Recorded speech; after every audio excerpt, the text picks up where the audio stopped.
Hello everyone, welcome back to my channel. My name is Ellen and in this video I'm doing a 24-hour reading vlog. Can't talk. It is currently 9:15 p.m. It is Saturday, November 6th, I believe. Yeah. And so I'm just gonna do this reading vlog until tomorrow night whenever I decide to go to bed. I'm going to be reading It by Stephen King. Yes, I am still reading this book, you guys. I've been slumping really hard. It's been really hard to read books, but I am determined to finish this book. I am currently on page 778, so I'm a decent chunk of the way through, and I'm really loving this. Like, so far it is a 5 out of 5 read. You know, there are a couple parts of the book where I'm just like, I don't like how they're talking about women or some of the thoughts that they're having, but regardless, I am really loving the content. I'm loving the friendship. I'm loving the creepy things that are happening. I'm sure a lot of people have either read the book or seen the movie, but still don't want to do too many spoilers. But like I said, I'm on page 778. It's 9:15 p.m. Let's see how much I can read. You know, I'm at the point where even though I am really enjoying this book, I'm kind of tired of it because I'm ready to read other stuff. Like, it's not like I'm not enjoying it anymore, but it's like, because I started this towards the end of September and it's now the beginning, like the first week of November, it's been like a month and a half that I've been reading this book, and I'm just ready for something else. I'm ready for my brain to be, you know, enveloped into a different world. And right now I am really wanting to read The Girl in 6E. I already put a bookmark on the first page because I really want to read this, but my husband was telling me, Ellen, like, the book is this big. If you read that, you could finish that. And I'm like, dang it, you're right. I'll feel a lot better mentally if I just completely finish this book before I started something else. Because I did start The Liar's Knot, which is the sequel to The Mask of Mirrors by M.A. Carrick. I got the ARC from NetGalley, so I am currently on chapter 8 of The Liar's Knot.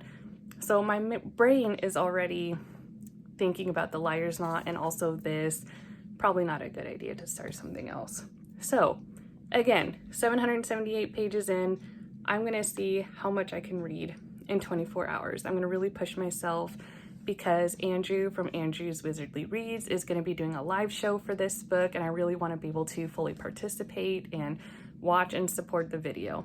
So wish me luck, guys. Let's see how much I can read. Hey, I am back. It is now 10:30. So I've been reading. Well, I wouldn't say I've been continuously reading. I've been reading for about like an hour and 15 minutes, but I did take time to like drink some water and check my phone a little bit, but I read 45 pages. I'm now on page 823. So slowly, you know, getting through it. 45 pages is not bad, especially considering how big this thing is, but I wanted to discuss my progress and where I'm at in the book. So the part I was at when I started, when I started filming, was I was just beginning Eddie's point of view. So I'm at the point in the book where, as adults, they're all together. They had like their meetup lunch thing, and now it's that night after they've all kind of been through some of their own individual journeys before reconvening again that evening. And in the evening, they've all kind of taken turns with their own perspectives on the summer when they were kids, when they faced it. So I reached Eddie's point. I kind of began Eddie's point, like I was a couple pages into it, and now I finished Eddie's perspective, and then I am beginning Beverly's perspective.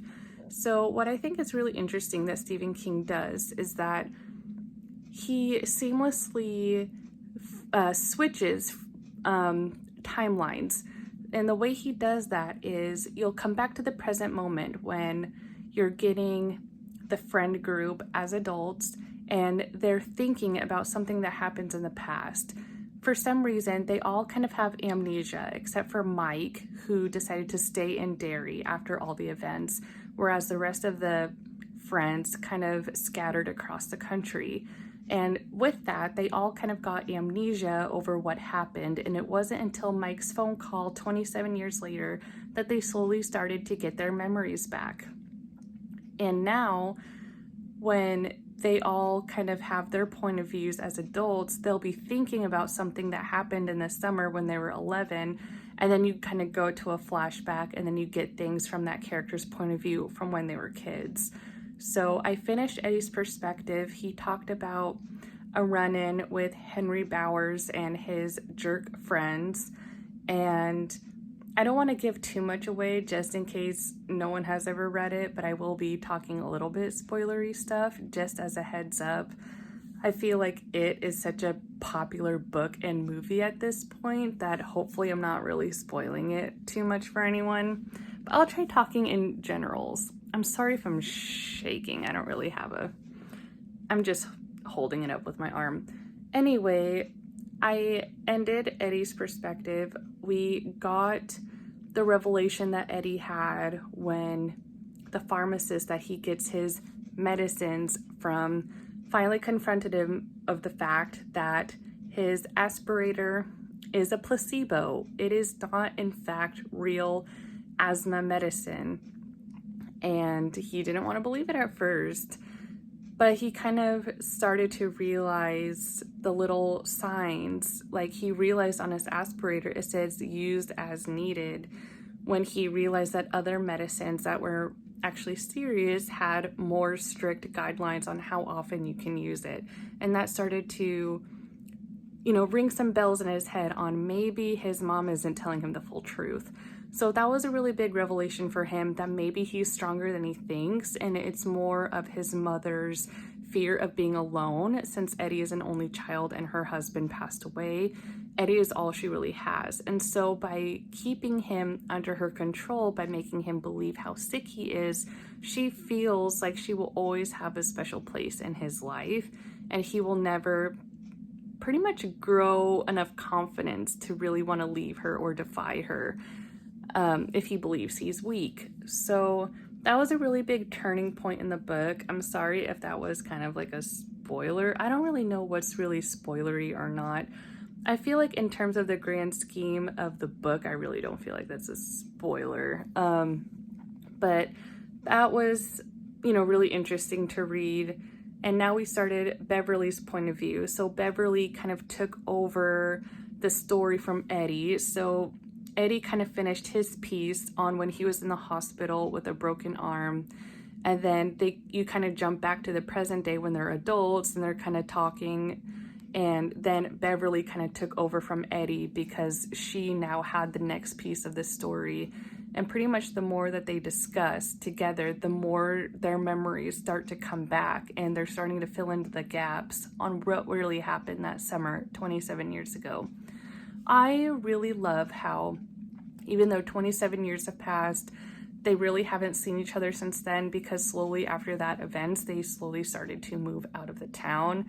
The parents decided they want to go somewhere else, leaving Mike behind. And even though they really kind of forgot about each other, Mike, with recalling and reuniting them, they all started to remember all their memories together and their camaraderie and their devotion to each other. Like, they're frightened to death of this being, but they're still able to laugh and share memories and bond over what they went through in the past. And they're frightened of what the future brings, but knowing that they have this really amazing support system to go through it with. I think it's just so nice. Like, family is great and everything, but friends are who you really can choose. Friends are the people that become your family, the family that you get to choose for yourself. And the way Stephen King writes friendships is just so beautiful. You really feel like you get their personalities, even though they're fictional. It's really amazing. So I read 45 pages. I feel pretty happy about that. I'm gonna get ready for bed and call it a night. I'm probably gonna wake up kind of early. If I'm lucky, I can get some reading in before my daughter wakes up. It is daylight savings time tonight, so we set our clocks back an hour, so maybe that means I get more reading time before she wakes up. Who knows? I'll let you guys know in the morning. I'll see you then. Hello, it is the next day, and my daughter's taking a nap. It's currently like 1:50 or something like that, so I kind of thought, oh, maybe I can get some reading done this morning before my daughter wakes up. Then she wakes up at 5:30. Granted, it was daylight savings time, so what was 5:30 was originally 6:30, and she usually wakes up anywhere between 6:30 and 7. So that was now 5:30, which was okay because physically I still got the same amount of sleep. I like got an extra hour and everything, so I felt good. But, you know, no chance to read yet, but now I'm going to take my chance and read more of it. I have to do a little pause though because I do have to teach a student for about 30 minutes. For people that don't know, I am kind of like a contract worker for English. I have my TEFL certificate to teach foreigners English. So that is something that I have on the agenda today. But after that, if my daughter is still napping, hopefully I can continue reading. So I have about 30 minutes to read before I have a student, and let's see how much I can get done in that time.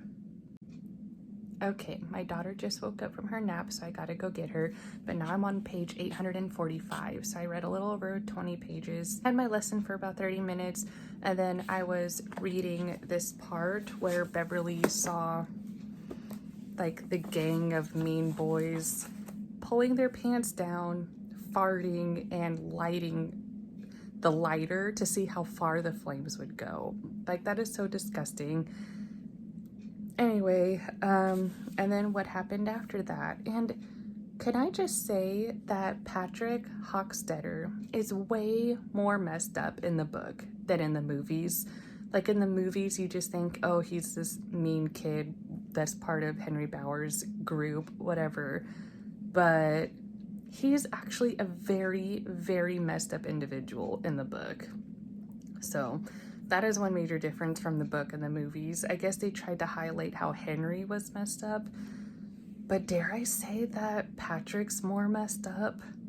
Like, oh my gosh, like this stuff is freaking disturbing.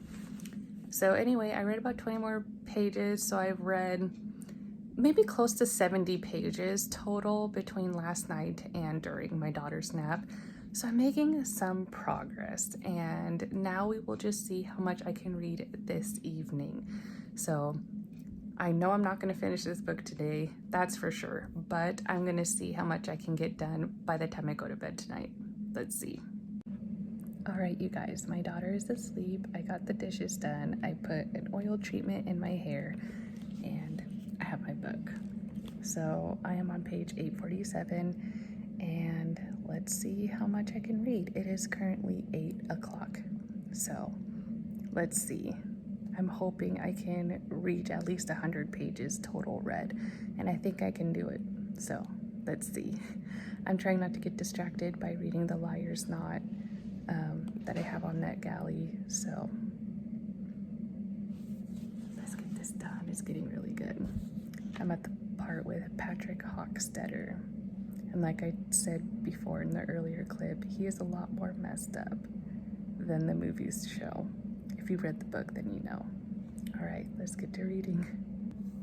All right, you guys, I took a shower, did my skincare. I was really shiny earlier, so that took a bit of time, but I managed to get to page 872, so I'm just a little bit shy of reaching 100 pages of reading this book from yesterday night, which, you know, it's okay for me. You can see my daughter's little chair there.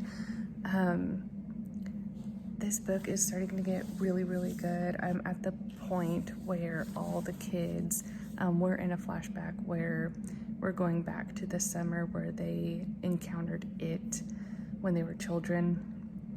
I'm at the part where they just entered the cellar of 29 Neibolt Street, that creepy house. So I am getting really tired. I've been reading for a couple hours, which I don't have a lot to show for it, since when I'm tired I read slower, which is one of the downsides to only being able to read in the evening after you've had a really busy day. But you know, I reached almost 100 pages of reading from last night to today, which probably is at least 50 more pages than what I would have read originally if I didn't push myself to read as much of it as I could. So I'm actually pleased with it. I checked and I have about 280 pages left of this book, so I am getting into the home stretch. I am going to end this video here. I know it's not as super exciting or anything, but I just wanted to see how much I could push myself to read. And also, I have been reading The Liar's Knot by M.A. Carrick, and I've been reading it off and on when I have little bits of free time, since I have it on my phone, and I am like 40% of the way through. And let me just tell you that so far this book, The Liar's Knot, it is not suffering from second book syndrome. Like, at least so far it is not. It is really interesting, and that's all I can really say about it right now. But anyway, thank you guys so much for watching. I would love it if you would like and subscribe to my channel if you haven't already. I try to post at least once a week. I know sometimes it can be kind of hard. Some weeks I post more, some I don't, but I would really appreciate you subscribing if you want to see more videos from me. And let me know down below in the comments how many of you have read it or want to read it, or have you seen the movies recently? If you have seen the movies and you've read the book, tell me, what do you think of the differences between the movies and the book? Like, do you think the changes that were made were good changes, or do you think it kind of took away from it?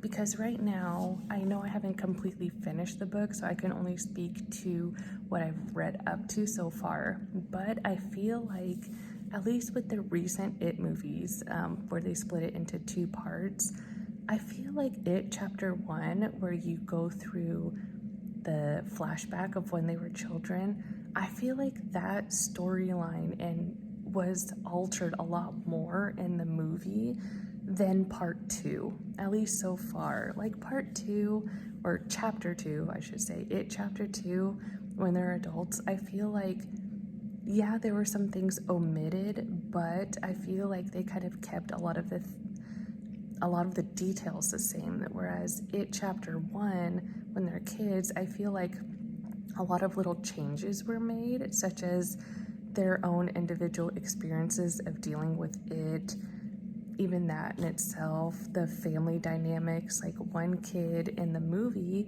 is an orphan, whereas in the book he is not an orphan. His parents are very much alive, and a photo album that he got from his father was pretty helpful in terms of figuring some stuff out about it.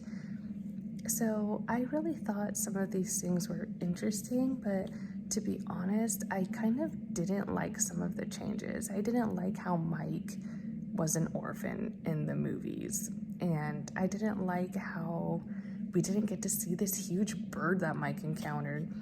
If you read it, you know what I mean. So there are some things that I wish weren't changed in the movies. Maybe they try to, you know, figure out how to make the movie a little bit more seamless, and, you know, when it's a movie, you have to cut out some details, right? But anyway, let me know your guys' opinions if you watch the It movies compared to the book, because I would love to discuss that in the comments with you guys. Anyway, until next time, guys, thank you for watching. Bye.